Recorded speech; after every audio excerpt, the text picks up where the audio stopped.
이재명 더불어민주당 대표가 공직선거법 위반 혐의로 항소심 재판을 받고 있는 가운데 정치권에서는 그의 향후 거취와 대선, 출마 가능성에 대한 논의가 활발하게 이루어지고 있습니다. 특히 김종인 전 국민의힘 비상대책위원장은 최근 한 라디오 인터뷰에서 이재명 대표가 항소심에서 유죄를 받을 경우 대선, 출마 여부를 심사숙고할 수밖에 없을 것이라고 언급하였습니다. 이는 이 대표의 법적 리스크가 정치적 입지에도 상당한 영향을 미칠 것이라는 분석으로 해석됩니다. 이재명 대표는 현재 대장동 개발 특혜 의혹, 성남FC 후원금 관련 뇌물 의혹 등을 포함한 여러 법적 문제에 직면해 있습니다. 이러한 논란에도 불구하고 그는 여전히 차기 대선 후보로 거론되고 있으며 당내에서 강한 영향력을 행사하고 있습니다. 하지만 김 전 위원장은 대법원 판결 전이라도 유죄가 확정될 경우 대통령직 수행이 가능할지 의문이라는 견해를 밝혔습니다. 즉, 법적 문제를 안고 대선에 출마하는 것이 과연 적절한가에 대한 근본적인 질문을 던진 것입니다. 이 대표의 법적 리스크는 단순히 개인의 문제가 아니라 당 전체의 운명과도 직결됩니다. 현재 민주당은 이 대표를 중심으로 결집되어 있으나 만약 유죄 판결이 확정될 경우 내부적으로 큰 혼란을 겪을 가능성이 높습니다. 실제로 당내 비명계에서는 이미 플랜 B에 대한 논의가 이루어지고 있으며 김동연 경기도지사나 김부겸 전 국무총리 등이 대안으로 거론되고 있습니다. 김 전 위원장은 경제 대통령을 원하는 국민적 요구가 커질 가능성이 있으며 이 경우 김동연 지사가 유리할 것이라고 분석하였습니다. 이재명 대표의 리더십은 끊임없는 논란과 의혹으로 얼룩져 있습니다. 그는 성남시장과 경기도지사 시절부터 논란이 끊이지 않았으며 대장동 사건을 비롯한 여러 의혹들은 아직도 명확히 해소되지 않았습니다. 특히 대장동 개발 특혜 의혹은 국민적 분노를 불러일으킨 사건으로 이에 대한 진실이 완전히 규명되지 않은 상태에서 이 대표가 대선에 출마하는 것은 국민들에게 큰 부담을 줄 수밖에 없습니다. 게다가 성남FC 후원금 의혹 역시 단순한 정치 공세가 아니라 법적으로 심각한 문제를 야기할 수 있는 사안입니다. 이 대표의 정치 스타일 또한 논란의 대상이 되고 있습니다. 그는 강한 카리스마를 바탕으로 당을 장악하고 있으며 이를 통해 내부 반대 세력을 억누르는 모습을 보이고 있습니다.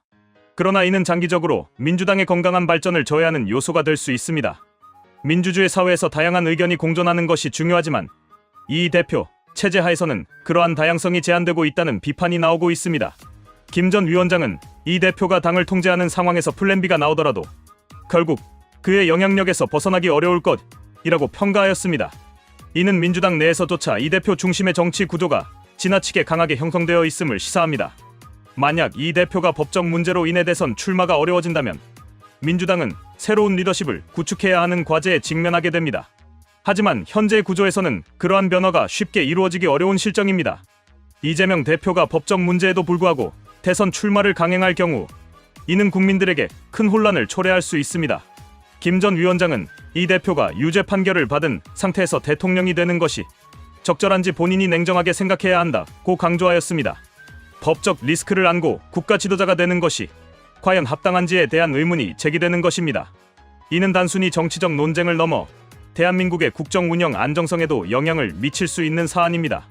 한편 국민의힘 내부에서도 차기 대선을 대비한 전략을 마련해야 하는 상황입니다. 김 전 위원장은 이재명 대표가 사라진다고 국민의힘이 쉽게 승리할 것이라는 착각은 위험하다고 경고하였습니다. 이는 국민의힘이 단순히 상대당의 문제를 바라보는 것이 아니라 자체적으로 경쟁력 있는 후보를 내세우고 정책을 발전시키는 것이 중요하다는 의미로 해석됩니다. 현재 여론조사에서는 정권 교체를 원하는 국민들의 비율이 높은 것으로 나타나고 있으며 이는 민주당뿐만 아니라 국민의힘에도 중요한 시사점을 제공하고 있습니다. 이재명 대표의 향후 행보는 대한민국 정치 지형을 크게 바꿀 수 있는 요소 중 하나입니다.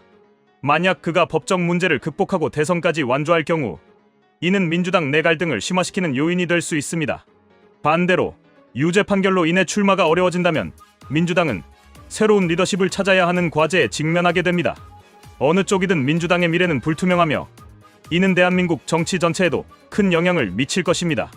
결론적으로 이재명 대표는 자신의 법적 리스크를 고려하여 냉정한 판단을 내려야 합니다.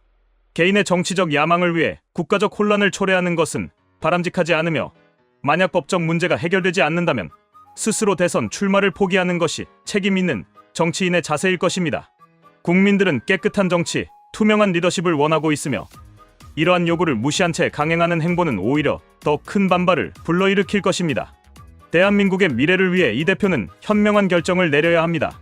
또한 법적 리스크를 가진 후보가 대선에 출마하는 것은 국가적 신뢰에도 영향을 미칠 수 있습니다. 대한민국은 국제적으로도 투명한 민주주의를 유지해야 하며 지도자의 도덕성과 법적 안정성은 국가 경쟁력과도 직결됩니다. 이재명 대표가 만약 대선에 출마한다면 국내외 투자자들은 한국의 정치적 리스크를 고려할 수밖에 없으며 이는 경제적 불확실성을 가중시키는 요소가 될 것입니다. 따라서 민주당은 당의 이익이 아닌 국가의 미래를 고려한 결정을 내려야 하며 이를 위해서는 보다 투명하고 공정한 후보 선출 과정이 필요합니다.